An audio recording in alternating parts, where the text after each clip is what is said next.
for it. This is the liberal death of the economy. There is death in the pot. Liberal death is everywhere. Liberal censorship. People are not free to say things that physically, mentally, or financially do not harm people at all, yet can themselves be ruined, lose their business and all kinds of things through liberal censorship of free speech. Death of freedom, death of free speech. There is death in the pot. Liberal attacks on the freedom of religion. Now this is a dire one, if ever there is, because religion, properly conceived, protects all the other deaths from occurring.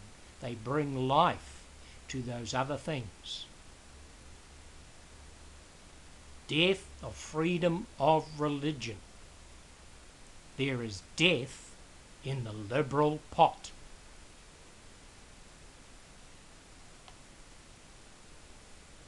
Liberal politics. The death of democracy. Democracy is government by the majority.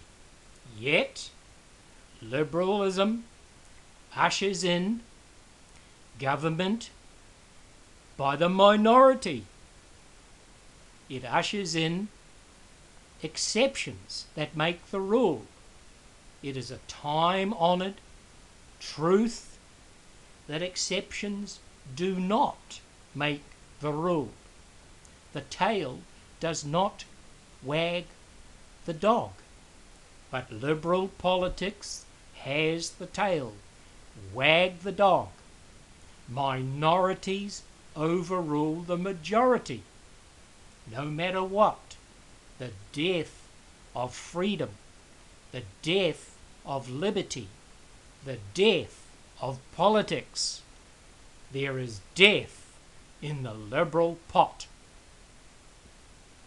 Not only that, but liberalism has historically made an alliance with the death's head. The archetypal liberal, Woody Allen, had an affair with his girlfriend's daughter, knowing her age, being underage.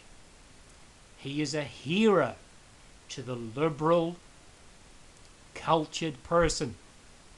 There is death of good sense in the liberal pot. Neville Chamberlain, another archetypal liberal, who made an alliance with Adolf Hitler. Peace for death, peace for betrayal, peace for turning a blind eye, peace in the liberal deadly pot is poison. There is death in the liberal pot. Liberalism, historically, is the seedbed for fascism. They are near cousins. They are friendly with one another. They love it. They both love death. One loves to introduce death by policy, by stealth. The other, quite happily, does it directly. There is no difference between them. There is death in the liberal pot. Consider the things so very similar between the fashionable socialism of liberalism and the Workers' Party socialism of Adolf Hitler. the kinds of things they were interested in: the Autobahn, modern life,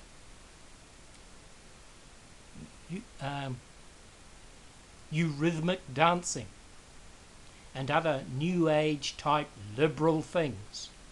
They were the progressive liberal people of Europe at the time.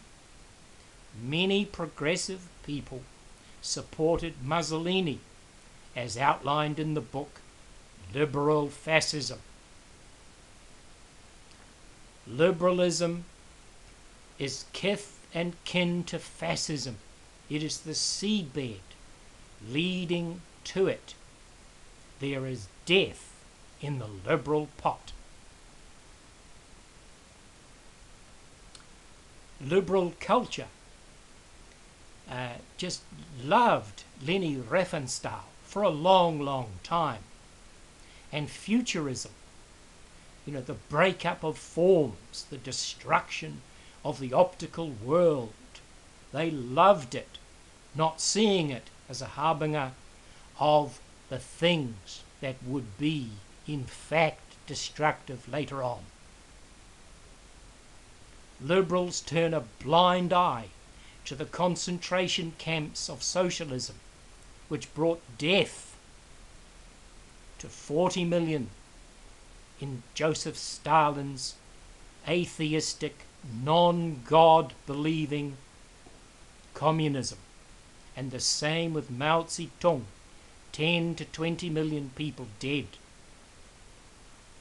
Are liberals friends of the concentration camp, the death camps? Yes, they are.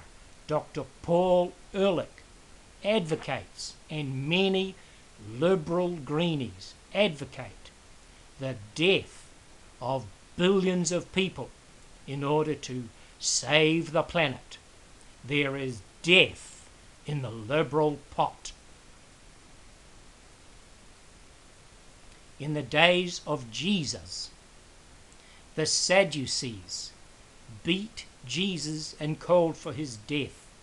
They did not believe in angels. They did not believe in miracles.